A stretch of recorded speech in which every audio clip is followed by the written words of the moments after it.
오늘 우리에게 주신 하나님의 말씀은 사도행전 25장 1절부터 12절까지 말씀입니다. 사도행전 25장 1절부터 12절까지 말씀을 우리 하나님을 경외하는 마음으로 한 목소리로 함께 같이 천천히 읽겠습니다. 베스도가 부임한 지 3일 후에 가이사랴에서 예루살렘으로 올라가니 대제사장들과 유대인 중 높은 사람들이 바울을 고소할세 베스도의 호의로 바울을 예루살렘으로 옮기기를 청하니 이는 길에 매복하였다가 그를 죽이고자 함이더라. 베스도가 대답하여 바울이 가이사랴에 구류된 것과 자기도 멀지 않아 떠나갈 것을 말하고 또 이르되 너희 중 유력한 자들은 나와 함께 내려가서 그 사람에게 만일 옳지 아니한 일이 있거든 고발하라 하니라. 베스도가 그들 가운데서 8일 혹은 10일을 지낸 후 가이사랴로 내려가서 이튿날 재판 자리에 앉고 바울을 데려오라 명하니 그가 나음에 예루살렘에서 내려온 유대인들이 둘러서서 여러 가지 중대한 사건으로 고발하되 능히 증거를 대지 못한지라. 바울이 변명하여 이르되 유대인의 율법이나 성전이나 가이사에게나 내가 도무지 죄를 범하지 아니하였노라 하니 베스도가 유대인의 마음을 얻고자 하여 바울더러 묻되 내가 예루살렘에 올라가서 이 사건에 대하여 내 앞에서 신문을 받으려느냐.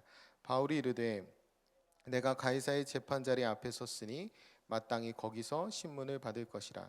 당신도 잘 아시는 바와 같이 내가 유대인들에게 불의를 행한 일이 없나이다.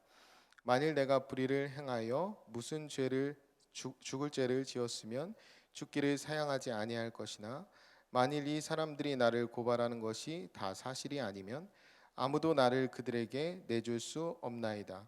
내가 가이사께 상소하노라 한데 베스도가 배석자들과 상의하고 이르되 내가 가이사에게 상소하였으니 가이사에게 갈 것이니라 하니라.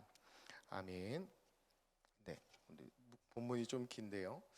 우리가 묵상을 할 때 우리가 거룩한 상상력이라는 것으로 우리가 보시는 묵상을 하는데요. 우리가 거룩한 상상력을 위해서 혹은 더 깊은 묵상을 위해서 할 수 있는 가장 좋은 방법이 질문하는 것입니다. 본문을 두고 왜 이럴까라고 질문하는 거예요. 오늘 본문에서 할 수 있는 질문은 이런 겁니다. 바울이 2년 동안 정체되어 있는 것 같은 시간을 보내거든요. 막막한 시간을.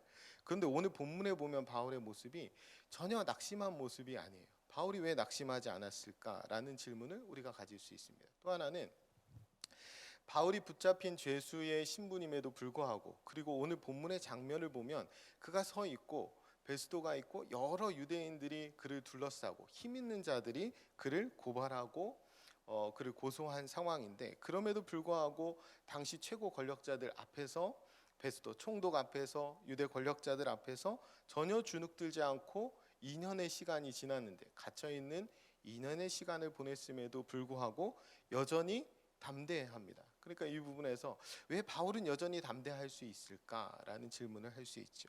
또 하나는 바울은 지금 사실 로마로 가게 되면 죽게 될 수도 있습니다. 그런데 예루살렘으로 갈 것을 원하지 않고 로마로 갈 것을 정하게 돼요. 그러니까 왜 바울은 로마로 가기로 정했을까라는 질문들을 할 수 있습니다. 제가 이 질문들을 가지고 묵상하는 중에 얻은 답은 뭐냐면 사도행전 23장 11절 말씀이에요. 이 말씀이 있었기 때문에 그랬던 거예요. 뭐냐면 이렇게 되어 있습니다. 그날 밤에 주께서 바울 곁에 서서 이르시되 담대하라. 내가 예루살렘에서 나의 일을 증언한 것 같이 로마에서도 증언하여야 하리라 하시니라. 아멘.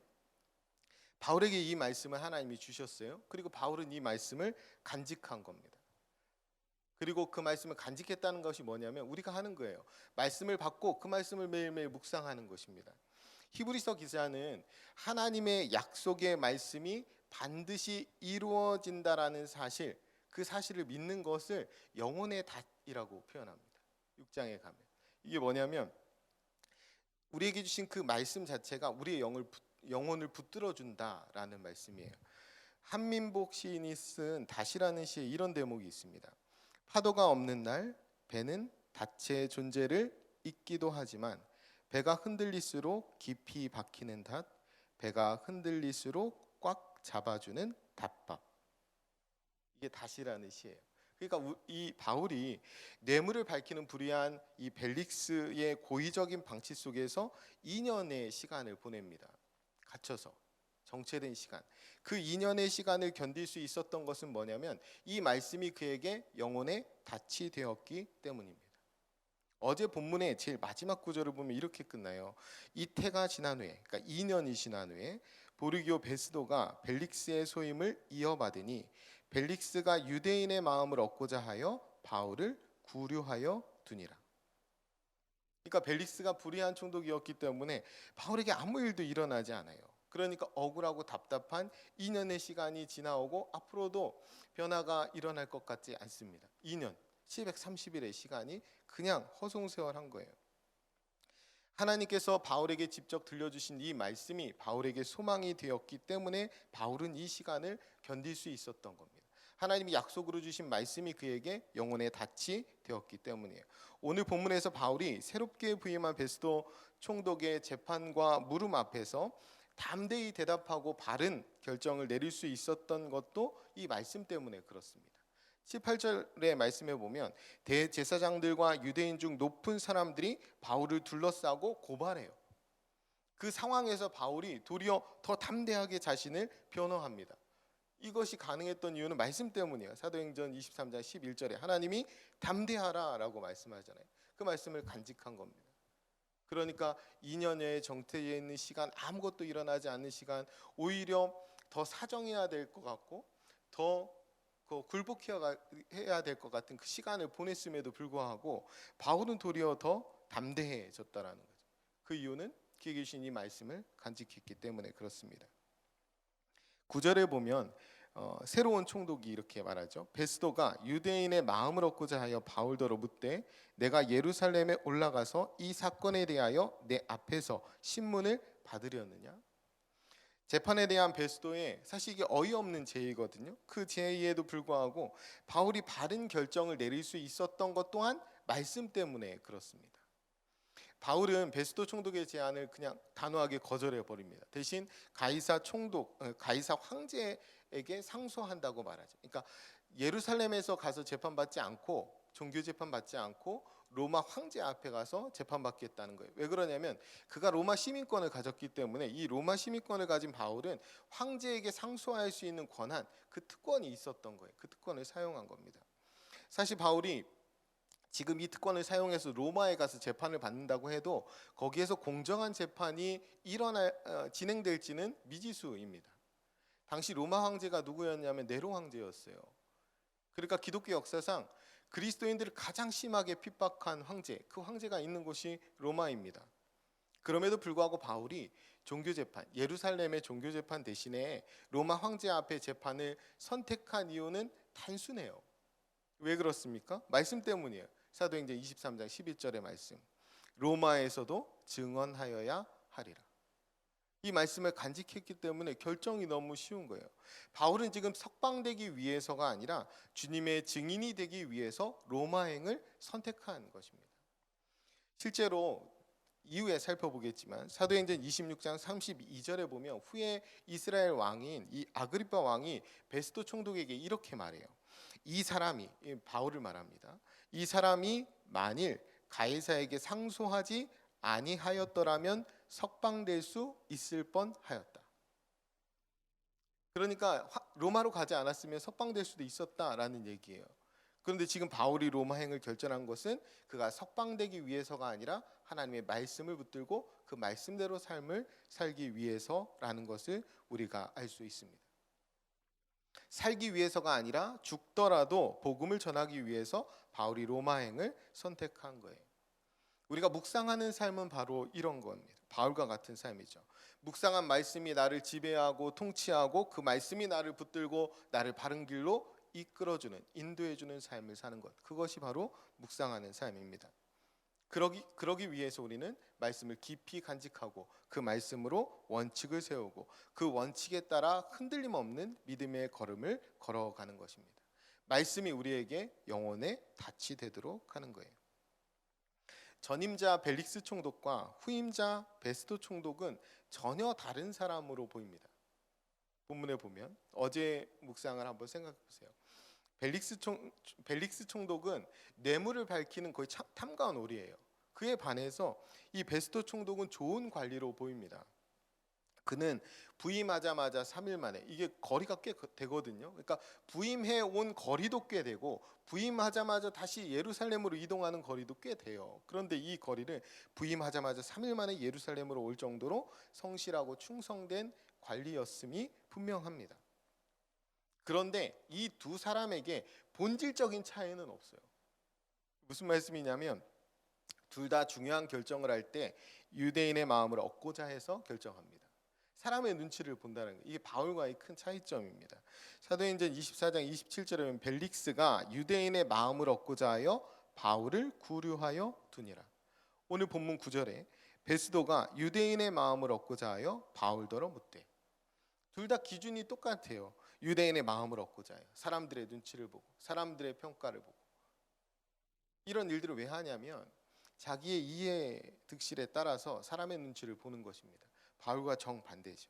자기의 이해 득실에 따라 행동하고 결정하는 것에서는 더 좋아 보이는, 베스도가 조금 더 좋은 사람, 나은 사람 같지만 본질적으로는 차이가 없다라는 거예요.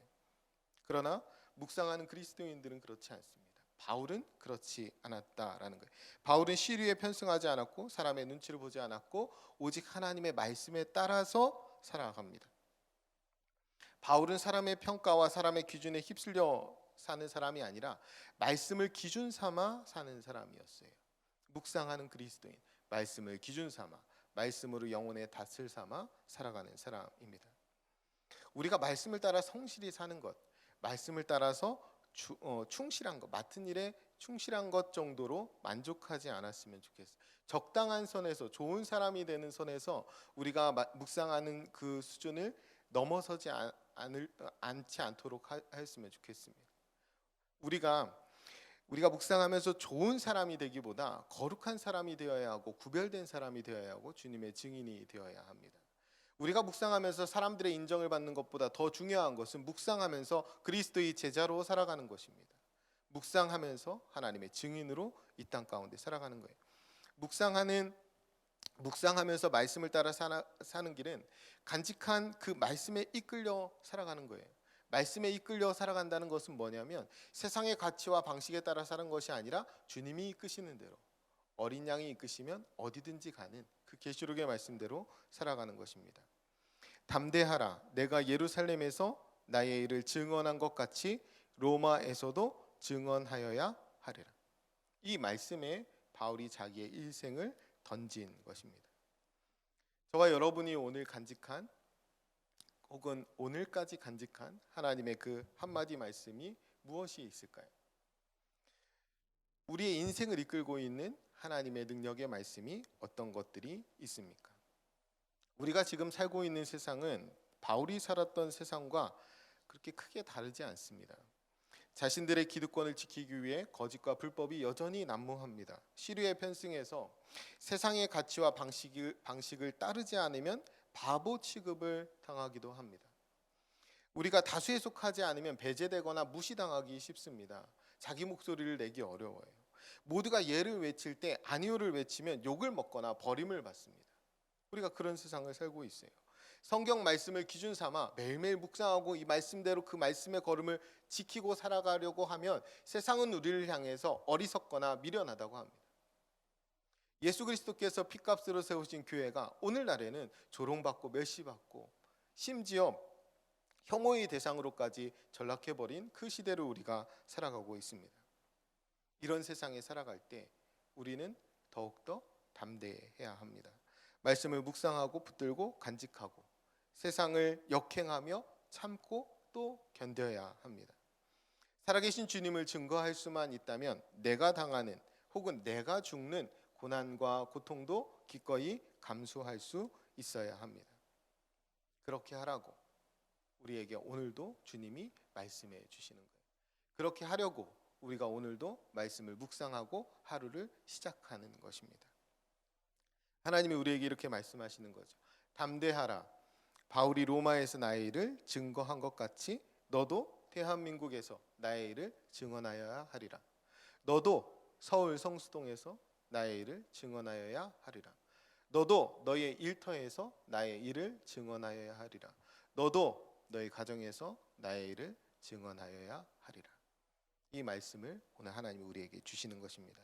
주님의 말씀을 기준 삼아 그 말씀에 인생을 던질 수 있는 참된 그리스도인이 되었으면 좋겠습니다. 매일 묵상하면서 우리에게 주시는 생명의 말씀을 붙들고 그 말씀을 영혼의 닻으로 삼아 흔들리지 않는 믿음의 걸음, 제자의 걸음을 걸어가는 저와 여러분이 되시기를 간절히 축원드립니다. 기도하겠습니다. 사랑하는 주님, 말씀에 붙들려 살아가게 하옵소서. 반드시 이루어지는 주님의 약속의 말씀을 영혼의 닻을 삼아 살아가게 하옵소서. 계시해 주신 주님의 진리의 말씀에 저희의 인생을 던질 수 있도록 바울과 같은 믿음과 용기를 주옵소서.